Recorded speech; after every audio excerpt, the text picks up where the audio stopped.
Hello, ladies and gents.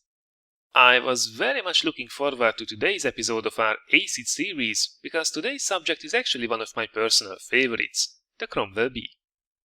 Now this fan favorite is a true gem at tier 6 and is definitely one of my extremely few suggestions for premium tanks to be bought. It might not make a ton of credits, but it's an overall great experience to drive it if you like the mobile medium style gameplay. But we are getting way ahead of ourselves here. All will be revealed during the gameplay. That's rather special if I might say so, as it's a double carry with a stranger on our team. Luckily this time around there won't be any lengthy intro you have to sit through, because the historical look got its own article over on the Wartime blog. So, if you are looking for some Cromwell knowledge including some historical photos, just hit that link in the description below. As for the armor profile of it, just two very quick lines. The general armor thickness ranging from 30 to 76 mm might be only good against some of the very low tiered opponents, but it's good enough so you won't be overmatched by those nasty 122 mm Soviet guns. So a bit of careful angling and smart use of the terrain might go a surprisingly long way even in this machine. But enough of the jibber jabber. Let's take it out for a spin and have a first-hand look at the Cromwell experience. Alright, so here we are in our Cromwell B, this time around in a standard battle on Malinovka. Now I have to say that this match is certainly not one of my most active ace tanker games in the Cromwell B, but it's a game that I still wanted to show you guys because, well, you will see the reason when we get there. In the beginning, let's see first how we can just pull out of the cap, as our team displays fantastic driving skills right from the beginning, and have a look at this absolutely amazing mobility. Now, I said this already a couple of times, but the Cromwell B is definitely one of my favorite machines in the entire game pretty much. It's such an absolute joy to play. And there are a couple of things about it which can catch people off guard, but otherwise, really when I want to have some fun times, this is my go-to machine, and it's quite a nice crew trainer as well. Really the only thing that's not good for is making credits, as it's only at tier 6. But then again at tier 6 you will be able to carry a lot more than you would be able to carry at higher tiers, simply because the enemies are a little bit less experienced. Now that was a lucky and nice shot at the same time. The second one though, just hitting probably the only part of the machine which we couldn't pen. I don't know if it was the gun or right at the gun mantlet. Unfortunately, we miss out on the kill there. So, as we casually destroy these guys and, oh boy, I think that's a stock T-67. Well, low tier games. Poor guy, I actually feel sorry for him a little bit there. Not too much though, I'm very happy to take the damage too. But I'm getting distracted with all these opportunities that we have before ourselves. So let's actually have first a really quick look, and let me just point out that we are down by 7 tanks at this stage of the battle. Yeah, it's one of those games. So what's actually the main difference between the regular Cromwell, which is also a great machine, and the Cromwell B? Well, the two machines are almost a carbon copy of themselves, except for two very important parts. First of all, the Cromwell B has leaps and bounds better tank traverse, that is track traverse on the machine. I think the Cromwell is about 36 degrees per second, this one has 50. So it turns like crazy.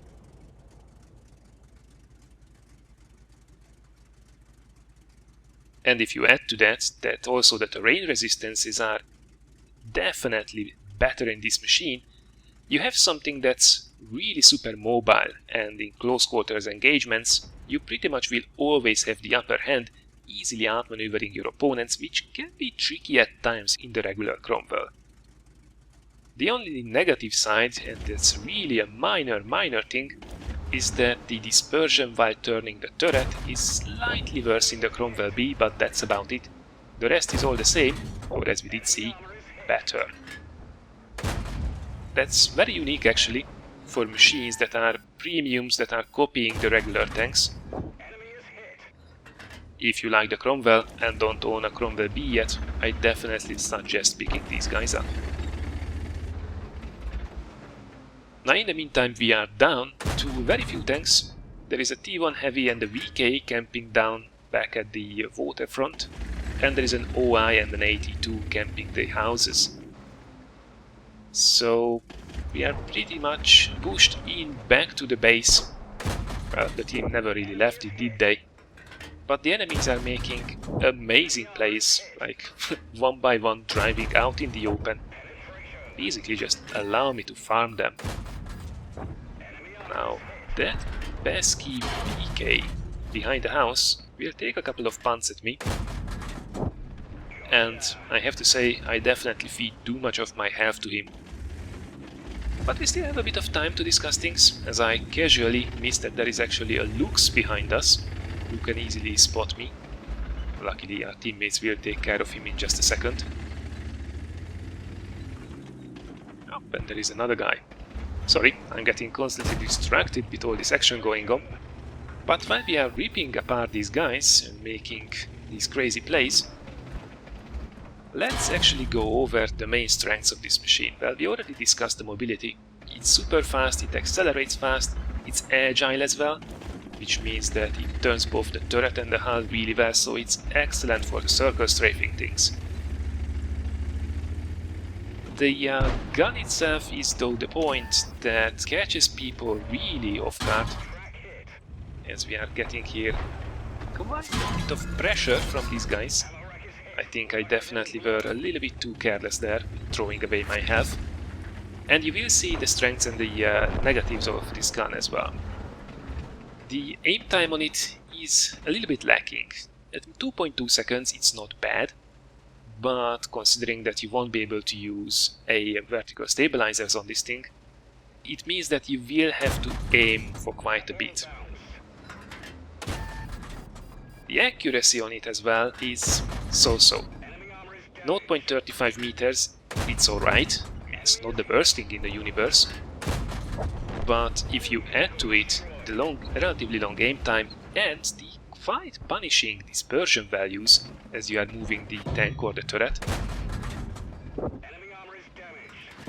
you will have to spend either a lot of time aiming things up, and look at that big mass of tanks just pushing into our cap,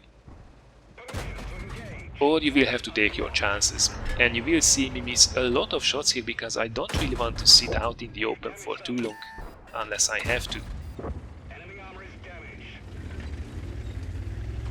Now, shooting this gun at long ranges, it's not a German sniper, so you have to expect a lot of misses. The same goes for firing on the move, really.